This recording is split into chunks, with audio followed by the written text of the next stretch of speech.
Hello, welcome. My name is Kevin Jackson, and this is Digital Ventures. We're here to help you use digital assets to innovate business. Today, my guest is Paul Dowding, the co-founder, head of design for L4S Corporation. He is also the working group lead for the Banking and Finance Working Group and on the board of directors at the Government Blockchain Association. But the reason he's here today is because he is also the director for the Center for Digital Economy and Emerging Technologies at the Institute for Digital Asset Innovation. Welcome to the show, Paul. Well, thank you, Kevin. Thank you for inviting me, and look forward to the conversation. No, me too. So, finance is your life. When it comes to digital assets, how do you see the current state of the industry? Well, I like to say it's real and there's huge potential, but it's not quite there. It's in a state where you've got this huge amount of innovation and new ideas and new ways of processing transactions in the crypto and DeFi world. But it's in a manner that's not necessarily suitable for the traditional finance world. And I can get into some of the details of that. But fundamentally, the traditional finance world is experimenting with these new technologies, and there's a process of how does it meet. And the great thing is, digital has this huge potential in terms of having much more faster settlements. Being agnostic to assets, so it's a universal infrastructure rather than separate ones, and you can transact without intermediaries. And then there's other benefits because you're dealing with a synchronized ledger. Having said that, there are some limitations around scaling, capacity, interoperability, and functionality when it comes to a financial ledger, particularly around accounting.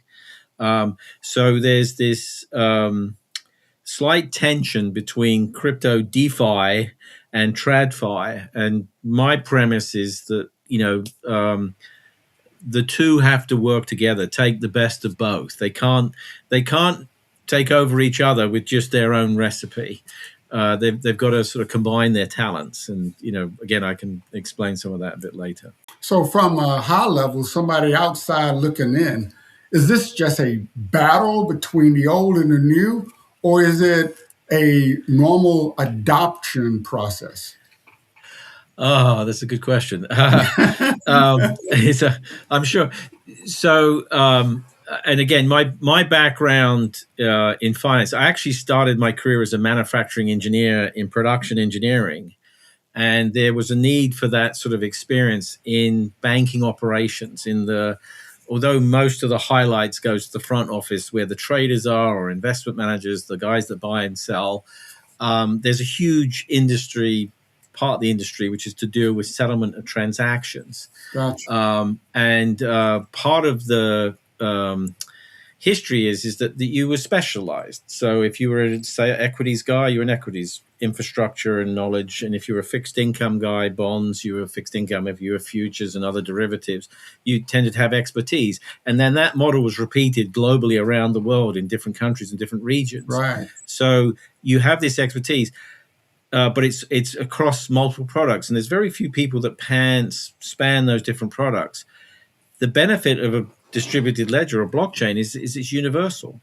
So it's a threat, when you talk about people fighting, but while it's a threat because it's got much more efficiencies, it's breaking down the demarcation lines, both in a function. You've got front, middle, and back office, you've got the executions and settlements, but you've also got between products, often certain types of securities clear one way and not the other. And blockchain offers that potential to unify it. The problem is that some of the methods and some of the technology that's there in DeFi is wholly unsuitable for a regulated industry. and the regulated industry is looking to say, how can I get the best? And that's where I'm sort of saying, so the idea of a blockchain or distributed ledger offers agnostic and some efficiencies, but they've still got to find the way to get scale and capacity and functionality. But there's functionality that's here in TradFi that can be incorporated, and it's those. I think that's the merger that the industry's trying to get to. But right now, I think the best thing to be is to sort of say, I've got some ideas, but I need to be open-minded to the other side. Right. And so you can't just adopt the technology wholesale, and you can't just force it upon an industry that's not ready for it. You've got to. There's a combination. So I guess the question here is that, while there may be some advantages in DeFi, is it really practical? Because I don't want to mess with my money.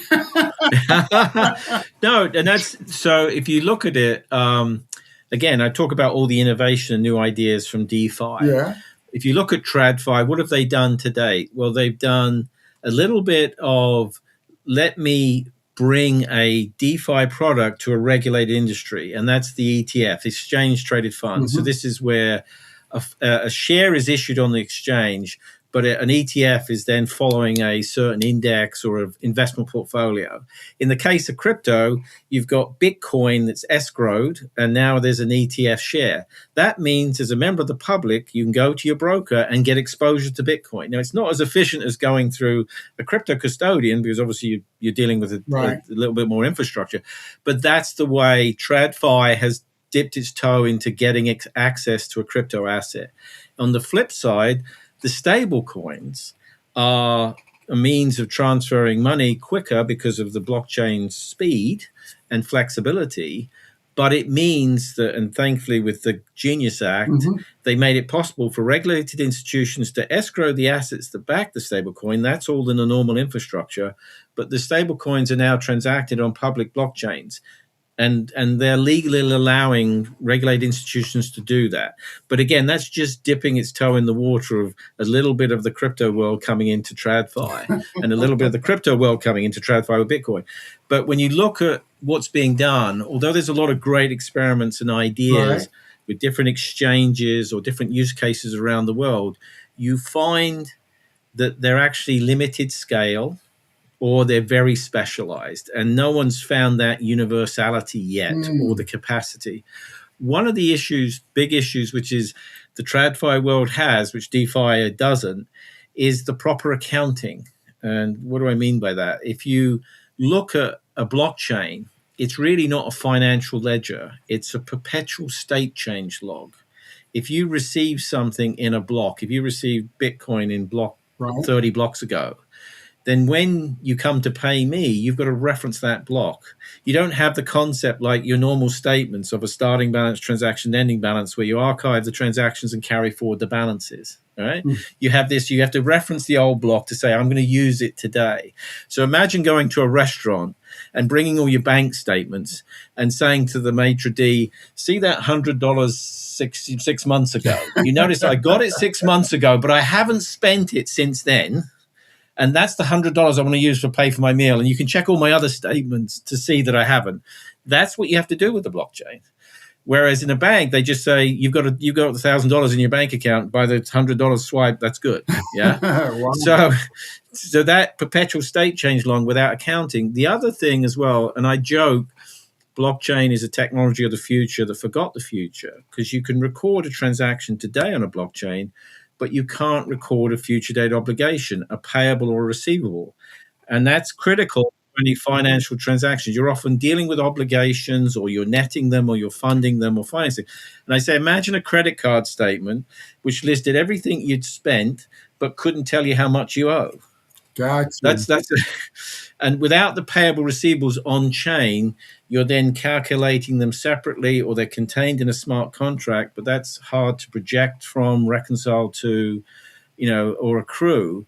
And so that's where traditional finance is falling short with the blockchain technology, outside of sort of capacity and scaling issues, but there's real functionality shortfalls. In the crypto DeFi world, they just trust their smart contracts. So they don't need, and I always ask somebody, how much did you pay your CPA to work out your Bitcoin tax bill? Because you're not dealing with a financial ledger. You are having to reconstruct everything you've done. And so while that's not a problem for those guys in the crypto DeFi world, it is a problem when you bring it to, so that accounting thing is a huge thing. Got you. So this accounting aspect is really an important challenge across the entire industry when you're looking at these digital assets. But you also and the ability to record the obligations and net and finance. Yeah. But you also highlighted, I think, that the real value is in the speed, the ability to close these transactions really fast. Is that true? Yeah. There's capacity constraints and there's scalability constraints, but blockchains are operating within hours, if not minutes, and sometimes seconds. The real aspirational thing is to get to real-time settlement, and we believe there's methods to do that. But the other side of it, along with the speed, because right now in traditional finance, you can only do intraday if you've pre-funded a debit card or a pre-funded payment service, or you meet a bank's reporting time. Like if a big company wants to move $10 million, they have to tell the bank ahead of time. They can't just move $10 million. And often these things are financed on a next day basis. Securities trades are settled 1 day later. Yeah. Foreign exchange is settled 2 days later normally. So you've got this ability to bring things intraday, which makes a more liquid market and it makes it less costly and efficient. But beyond the speed is, although I've said there's problems with blockchains in scale and maybe the accounting, they're also asset agnostic. So suddenly you've got a universal ledger and you've got the synchronization. So the real opportunity is with the speed and the liquidity and the efficiency is to bring the cost of financial services way down, which then makes it more accessible. It's not about banking the unbanked. It's about making it economically viable to bank the unbanked, to provide investment opportunities that are usually only available to institutions or high net worth individuals, available at the retail level. So that then generates its own thing.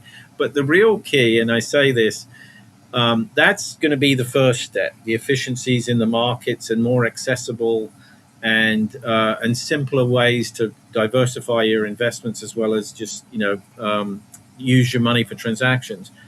But the real thing about a blockchain, I make this comparison, before the internet, we had communication through telephone companies. They were central authorities. And if you had an email, it only could go inside your company. Right. But once everyone started using the internet protocol for email, I can now email anybody in the world.